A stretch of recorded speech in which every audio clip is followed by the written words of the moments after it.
Obama presses world leaders for Syria action, as strike plan rapidly adjusted vertical bracket Fox News menu. FoxNews.com. Politics. Search.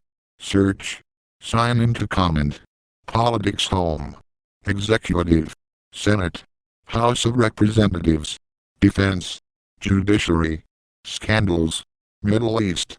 Obama presses world leaders for Syria action, as strike plan rapidly adjusted. Published September 6, 2013. FoxNews.com. Facebook 0, Twitter 0, LinkedIn 0. Advertisement. President Obama is using the final day of the G20 summit to build support for the U.S. military strike in Syria, even as the details of that plan continue to change by the day, with one source telling Fox News that military officials have been asked to revise their plans 50 times since the Pentagon first began considering a Euro action. Obama, who arrived in Russia on Thursday to find the already failing relations with his host Vladimir Putin in even worse condition, ran into opposition from China and the European Union over a potential U.S. strike on Syria, one of Russia's closest Mideast allies. The president's push for action on the international stage came as the Pentagon continued to plan possible methods of attack. While missile-equipped ships are at the ready in the Mediterranean Sea, a senior defense official told Fox News that the possibility of launching military aircraft strikes was one of the range of options presented to Obama. The official said the choice the president makes will depend on what he wants included in the target list and that seems to shift daily.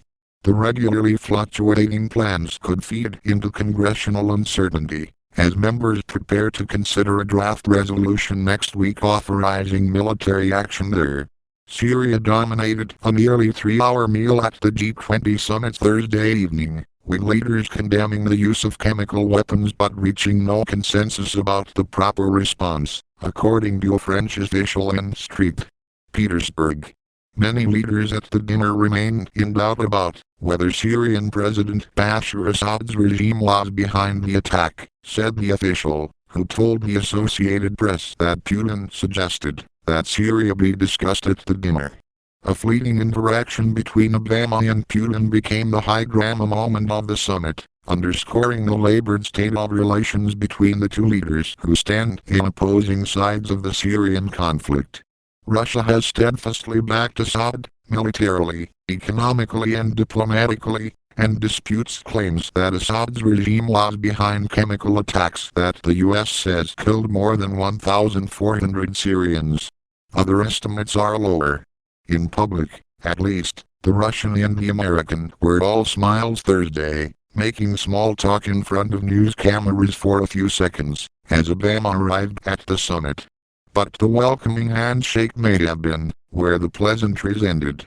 Putin escalated concerns about the fallout from any strike, when he indicated in an interview published Wednesday that his country could send Syria and its neighbors in the region the components of a missile shield, if the U.S. attacks. Russian state news agency Interfax reported Friday that another Russian ship in the Black Sea had departed for the eastern Mediterranean with special cargo.